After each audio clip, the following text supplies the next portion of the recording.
Welcome to the Encouragement Engineering Podcast. We help people to combat the negativity that inundates our daily lives with a positive perspective and positive action. Today's guest is Matt Shoup. Our guest, and he had such an interesting path. So let's get a hold of this here. This is interesting. After being laid off from a job he hated, he started his own business with the last $100 he had. That business, M&E Painting, grew to produce over $30 million in revenue and was named one of the United States' top small workplaces by Inc. magazine. Matt was named one of the Colorado Bix Magazine's top 5 most influential young professionals and one of 40 under 40 top business leaders. Matt has founded 6 successful companies and grown them all from the ground up. All of these companies are being run by extraordinary people.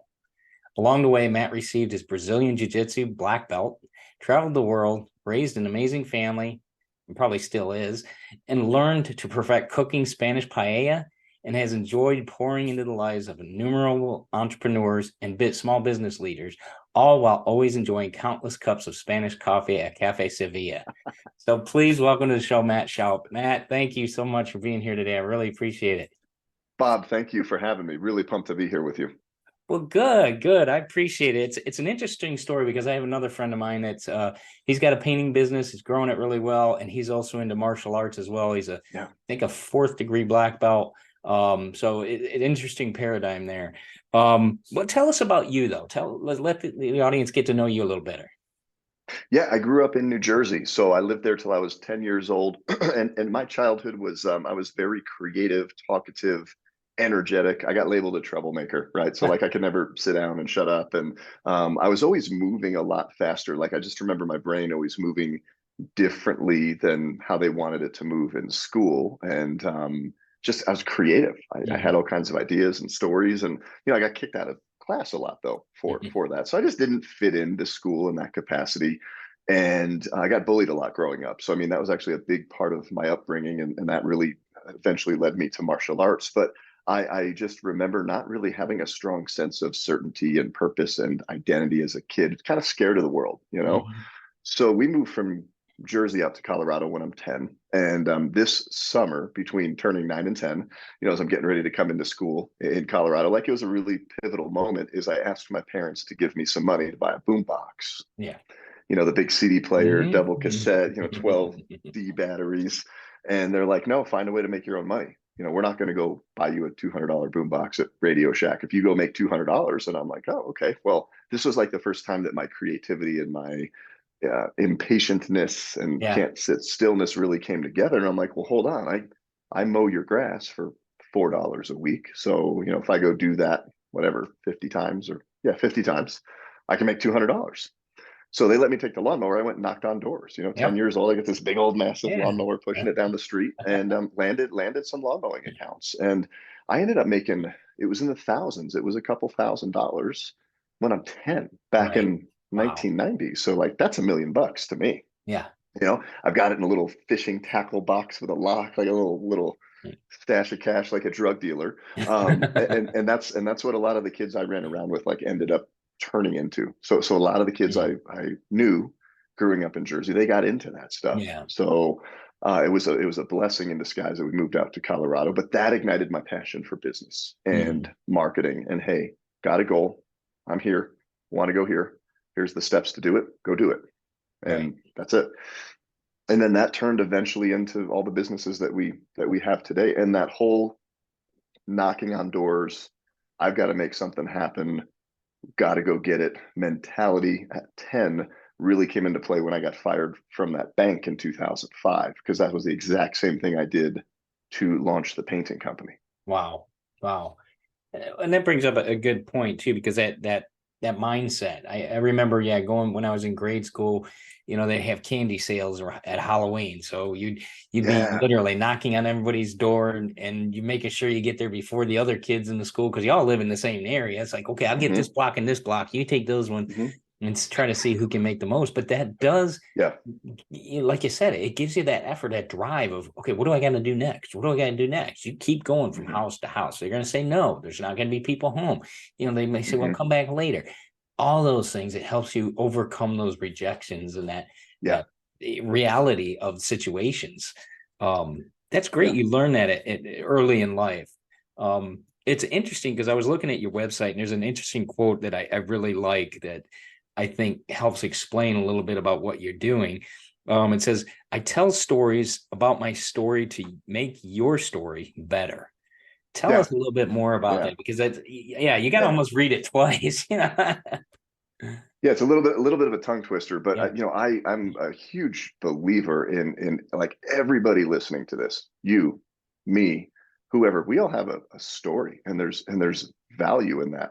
Yeah. And one of the best and deepest and most profound ways that humans can connect when they're doing life together, business together, marriage together, like whatever that is. Think about all these, these people you have in your life. When you connect with them and you can share your story, you can hear their story and just look at the things that they've overcome, the lessons they've learned, the insights they've gleaned that you can then use to make people's lives better. Like I get to do that on a daily basis with men. So, and it ends up to attract a lot of faith-based businessmen that are Right. just struggling with trying to get their business going, or maybe it's a marriage issue. And I initially started as this like business marketing guy talking about business and marketing, but I'm like, no, I've overcome a lot in life. And to share those parts of my story with people that can help, it's a beautiful thing. And everybody in the world has an opportunity to do that, whether they realize it or not.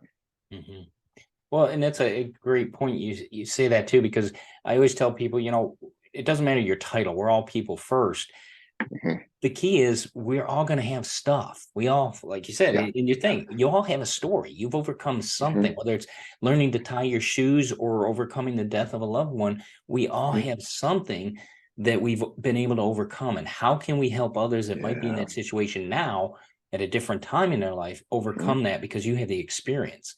Yeah. How do you help people to see that? I mean, I know you got a second chance, and it talks about that on your Yeah, a website. lot of them, a lot of Yeah. them. Well, and I just want to commend you for what you're doing, right? Because all of the struggle and adversity and trauma, everybody's gone through some kind of trauma. Is that trauma can hang around, and it can be, and this is the truth for everybody, and it is for me. It can sit on one shoulder and tell you why you're worthless and you're not going to amount to anything, and why you need to stay in that trauma, and why you're just a piece of crap. No, it just does. And then there's this other flip side of like, no, no, no, no, no. Like that's what the trauma wants to do. There's purpose in that. There was adversity you overcame. There's positivity in like what you're doing with encouraging people. You first got to just understand that that voice is always going to be there, and you've got to learn about how it comes in, where it comes in, whether it's at a deep conscious, subconscious level. But what I get to do in business. So I'll give you an example. I had a gentleman walk in the other day. We just hiked 70 miles over 6 days on the Camino de Santiago in Spain. I took a group of Wow. faith-based business guys over there, and Okay. I brought along a gentleman, and he's like he's just getting ready to launch his photography business, right? And he's working a full-time job, but he's also doing part-time photography, and he's got this business replacing half of the income he makes with his full-time job, Wow. but he only has 10 hours a week to do it. So, Yeah. we're talking about business strategy. Hey, what's the marketing strategy? What are the X's and O's to get you from where you are to where you need to be with the time you have so you can go quit your job? And it turned out that that was the easy part. He knows how to do that. He was doing it while we're on the trail in Spain. He would stop, he would talk to people, say, "Oh, you're a cute couple. Can I take your photo? I know it's kind of weird, but hey, I've got this photography business and I'm just going to send this to you. Nothing, I'm not charging you. I just want you to have it." And then what do? They follow him on social media, and then they Right. like he's getting business while we're over there. But what it came down to for him was there's just a deeper fear that I think we all have of, like, say, cutting the cord Yeah. to a secure, stable job. And then we started having those discussions, and then I was able to share moments when I had that, and it's like still have that right now today, Yeah. talking to you Yeah. about what I'm getting into. So it's been cool. That's how I get to do that every day. And I think men especially, we don't get vulnerable like we should. And it's not until we can find or create a space and place with other men to do that Right. that we can really dig in and overcome things, and then just become the best version of ourselves. And that's a critical point right there. Become the best version of ourselves, because I mean, God made us to be great beings. We just Hmm. have to understand that, keep that in the forefront of our mind, that will overpower this bad, like you said, that bad bird that's talking in you when you Hmm. have these Yeah. issues. you know, that's not our path. That's just a snapshot of our life. That's not our whole life. We can change the Yeah. next chapter. Yeah. And that's a great point there, because we are so valuable. Um, Yes. yeah. And looking at it from the faith-based perspective, because I'm a Jesus follower. I believe in Jesus and his story. That's what I bet and base my life on. But I believe that God has designed everybody on the planet with a story and a purpose, and it's good, and it's good for the world, and it's good for the kingdom. And there are forces against that Yeah. that don't want that to happen. So they are going to look at all of the places where you've missed the mark, call that Yeah. sin, or you've screwed up in business, or you did things you weren't supposed to. And it's just going to be this little voice in it, and it's allowed. And one thing I would say, as you're seeking encouragement, you're trying to engineer a plan like for your life for this, is the loudest voices can many times be the falsest voices. Yeah. And when you're Mm. trying to seek truth, and again, I just share this out of because they're screaming at me all the time. When you're seeking, truth and your purpose and what's right, it's quiet. Yeah. Sometimes it doesn't say anything at all, and you've got to look for that, because somebody starts screaming at you, you're going to listen to them. Right. Yeah. You don't have a choice, Yeah. so yeah, it overtakes Yeah. the quiet. So, but that brings up an interesting point too, because the other thing you mentioned was, or it's in your website basically, was school told you to shut up and sit down, and you just kind of triggered on something. Because, okay, whether you were ADD or whatnot, or you're just creative mind just Mhm. going whatever it may be, Yes. Yeah. um that paradigm that we need to change in today's society, that some people aren't that one to just follow the constant rule of taking the cow to the slaughterhouse or whatever it may be. Hmm. There's Yes. differences for that, and I think your faith allows you to build that strength that makes you Yeah. better to get out of that line and go a different direction.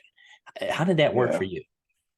I did not find my faith nor commit my life to Jesus till I was 19. And Mhm. I found him in the back of a police car after a cop scooped me up. I was almost dead from drugs and alcohol in a field, like on a New Year's morning. So I didn't have that, but that doesn't mean that God wasn't there Right. painting my story. I just didn't know it, didn't realize it, didn't believe in it. And my faith story was this constant battle of like these two different voices of people that were representing Jesus and the gospel and what it really meant with love and no judgment. And they're quiet, right? They're like, Matt, you want to go grab a coffee? I want to tell you about this Jesus guy. And I'm like, dude, I don't want to talk to you because you're a hypocrite. You hate gay people. Like I said, all the stereotypes, right? You're Bible thumping, sky daddy believing. Like, give me all the objections. I thought that's what it was because I got these guys over here like severely, harshly judging me. I'd come Mhm. home drunk every weekend in the dorms, and there was a gentleman there sitting in cargo shorts and a wife beater playing the guitar, singing Jesus music. They're having a Bible study at 2 in the Right. morning. I just got done doing drugs and drinking, and I'm coming home. They're eating Chipotle, right? Like Yeah. they're eating a little burrito bar, singing the music. And I get real loud, real intentionally, and I'd pop in just to let him know I'm here and I'm drunk. And he'd let me know, oh, are you drunk again? You need Jesus. And he didn't invite me into a Bible study, didn't love on me, didn't get to know me, didn't offer me a burrito. Yeah.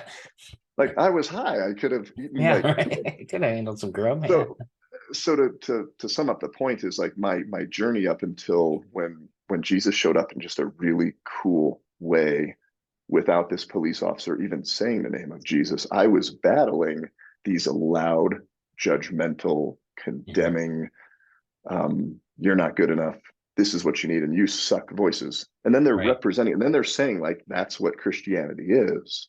Like I want nothing to do with you Right. guys, so I'm Right. I'm canceling out these voices that were just there. So yeah, that was the Yeah. story. So when you ask the question of my faith I didn't have it. I just knew I was different, and I was in an environment where I was being judged and pushed out of that typical school environment. And then I find business. So my whole upbringing was trying to get through school, do the deal, get the Right. grades, so that I could go work, make money, do business. And Right.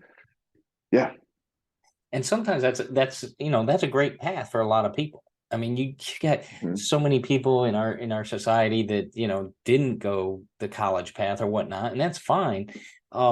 It's how it works for you. And I think that's what's important for people. Be willing to keep your mind open to learn, to grow, and like you Yeah. said, take those steps that are necessary to get from point A to point B. And then understanding how you're going to do it. So I love personality profiling. I'm Okay. really deeply certified with DISC and Okay. human motivator. So it's the iceberg. It's how and Yeah. why you behave the way you do. But just understanding that, like I'm fast moving, visionary, energetic, extroverted. I don't do pace. I don't do procedure. I just go. I jump off the cliff, and Right. that freaks a lot of people out. I've found, okay, find somebody that can at least throw me the parachute, especially if I'm bringing 5 or 6 people off the cliff with me. Yeah. And I think for, especially for what you're doing, the people listening is just being self-aware of all the different layers. Again, your story brings so many lessons of who you are, how you're designed, what you love, and then what kind of environment can you place yourself in to have all of that thrive and shine. Right. That's great. I mean, that's good information for people because um, knowing that we're not doing it alone, I think is a big relief and gives people hope. And Yeah, it's a great message for people. yeah, Um, it's because you mentioned that, how you got a chance to be redirected in your life. How has that formed the path you're on now, or did it? I mean, it was obviously it became a part of it. I mean, you get to yeah. encourage people. You get to, did it change your perspective? Did it, enlighten you to the way things were? Yeah, it was really interesting. So I'm 42 and I found Jesus at 19. And Mhm. again, like I was because of the upbringing, the bullying, like although I was making money and I was very certain and secure in business or marketing, I ran a college painting company in college. That's how I got Right. introduced to the business. You put me in that space, like I'm the most confident dude, but anywhere else, still struggling just because I had this identity of like never being good enough. And I filled that void, right? I filled that void with drugs and alcohol and chasing women. So, this night I'm totally wrecked. I get picked up by this police officer. He decides to drive me home instead of take me to jail. And at first he was very judging and kind of condescending about what my choices were. And then he just kind of changed his tune. And he's like, "Hey man, I'm being hard on you because I just picked another kid up a few months ago and he didn't make it. And I had to go Right. tell his parents that he's dead.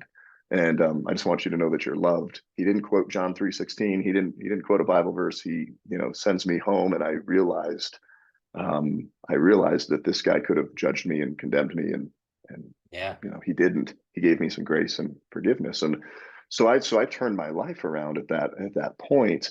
And now God and Jesus is part of my life, but I'm still struggling with all of these things. So as I started growing M&D painting, building the business, I'm a Christian, but I was not really bold in my faith. I was Mhm. not really digging in to develop my faith.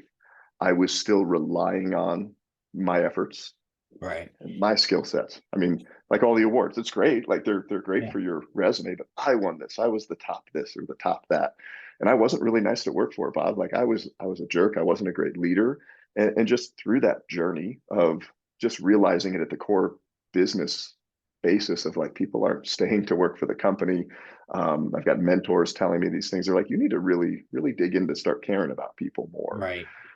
So where I'm at now is, I mean, it's been a culmination of my journey of, business, it's marketing, sales and numbers and P&Ls, but all of that happens with people that have lives and stories, and you've got to care about them. Like you truly have to care about them.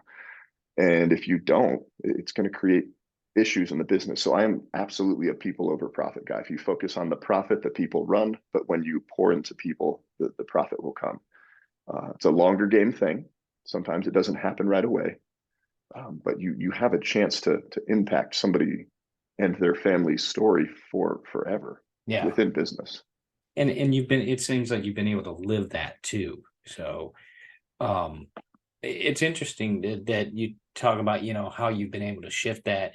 Does your Brazilian jiu-jitsu, does that offer focus for your success, help you to, Yeah, no squirrel, keep you from doing that, or you because know what? it is Mhm. a sport that does that, helps your mindset, right?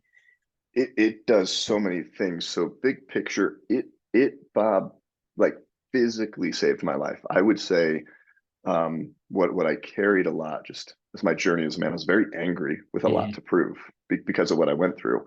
So I was just a pissed off business dude, and then you start making money, and then you're a confident pissed off, and then I got Right, muscles, and so yeah. like, so I roll into a jujitsu academy one day thinking it was going to be a kickboxing class. I just did a big weightlifting session at the Gold's Gym, and I happened to walk in during Brazilian Jiu-Jitsu, and I had never, I'd watched UFC, and I knew Mhm. they'd go down to the ground, start choking, and all these things, but I walk in, there's a bunch of guys in pajamas and belts rolling around, sweating on each other. I go, what is this? They go, it's BJJ, Brazilian Jiu Jitsu. Like, what's the goal? And they said, just go grab somebody, take them down, get on top of them, control them, and then you can choke them. See that that's a choke, that's an arm lock. I go, okay, sounds good. Like, give me the big guy, right? Yeah. And they're like, no, go with Timmy. And I'm 20, I'm 27, I'm 200 pounds of just muscle. And this little 14-year-old kid named Timmy, I go up and bump knuckles, and I chase after him, and he flips me upside down, gets on top of me, and I'm like, I'll just bench press him. Half my size, I can toss this kid. And he cranks my arm out, like rips the arm, and I'm tapping out. But what I realized there, it's like strength and like will and determination and drive and strength and force and all this I just got totally used against me. I'm now on my back. So jujitsu just teaches leverage, timing, technique, and being resourceful with resources, right? So it calms me down when you get these really loud voices, like mentally, Right. and you're trying to be positive. Being in jujitsu puts you in stressful situations where somebody can be here right up in your face, like ready to fight, screaming, and you just have to take a breath, be calm, create distance, space, and have time to think about how do you de-escalate that. So yeah, it's created this peace in my life, and the more I learn it. So when I had Timmy beat me up, I said I can't wait to go do that to somebody. Like, Yeah. that was my initial response. That's why I came back. Why I do it now is like I just want to have that tool that I don't ever want to use, but just having that tool to protect, mentally, Right. spiritually, physically. And I've used it 2 or 3 times outside the academy where it's been warranted and needed, and it's very effective. But every day in business, like, you're under this pressure, right? And when you cave under the pressure, or you can't think clearly under the pressure, you don't always make great decisions. And Yeah. jujitsu really, really helps with that. Awesome. And that's a great focus point to narrow that down. So yeah, because any situation can get out of hand quickly, irate customers, whatever it may Yeah. be. And you got to be able to handle that. You got to be able to de-escalate, like you said, de-escalate it, calm it down, let them vent if that's what they need. There's so many avenues to that. So interesting, very I, interesting. I would highly recommend it. I mean, just in terms of like physically getting in shape. It seems like a little cultish of a community. You get in there, and they're rolling, and so there's the community aspect. But yeah, what it does for you mentally. And then honestly, like, we live in a world, like, I pulled up on a car accident the other day to make sure everybody's okay. There's a 40-ish-year-old guy, this 16-year-old girl turned in front of him. Mm, She's like 100 pounds. He's a big dude, my size, and said, everybody okay? And he's pissed off, and he starts screaming at her and laying into her. And I'm like, this guy's going to yeah. possibly physically attack this girl. And we didn't do anything physical, but we just, created some distance between them. And he was mad. And then he got more mad about it. And just stuff like that. We live in a world where, unfortunately, people can come try to take advantage of you. And if you're an easy target, Yeah. then you're the one that's going to get attacked. Yeah, and they react before they respond. So that's we got to calm down a little bit. So, well, I know you Yeah. gotta. I just got my copy yesterday. Yeah. Your baby there. Your new book Hmm. called Painted Hmm. Baby, Hmm. released this year. If I can, there's a quote that's really interesting in here that just getting into this, and I wanted to read it for the audience. It says, being real vulnerable and 100% honest in business builds deeper trust and connection with clients and those you serve. And this is what ultimately grows your business. Yes. Tell us about that. So the premise of the book, and it's just a funny story of a really bad day that I had in the painting business, is so painting a picture of perfection, it prevents true connection. And what I mean by that is, especially now in 2023, 2024, we live in a world where you go to social media, right? It's perfect life, perfect wife, perfect Yeah. breakfast, perfect vacation.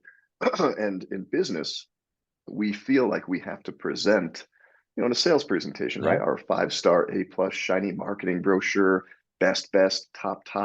It's like, no, no, no, no. You're human. You Yeah. are not perfect, but we paint this picture of it.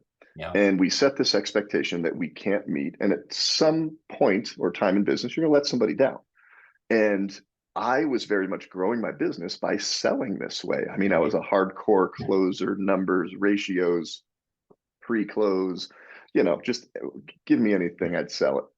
And I'm sitting at this sales appointment and trying to close one of the biggest deals ever of my life. And this gentleman, Bill, we've worked for him before. He knows we do good work. I'm giving him the marketing brochure and he won't sign the contract. And he goes, Matt, I want to know about a time that you screwed up and what you did about it. So he's asking me to open up the closet, pull out a skeleton, show it to him. Yeah. You don't do that in business. And you think about my story that I just shared. Yeah. I've got to prove myself. I've got to be this guy that you're not always. And I ended up telling him about a time that we had a paint sprayer explode on a job site, painted a customer's baby. Yeah. Mom is standing there, homeowner standing there with the baby. We're getting ready to spray a door.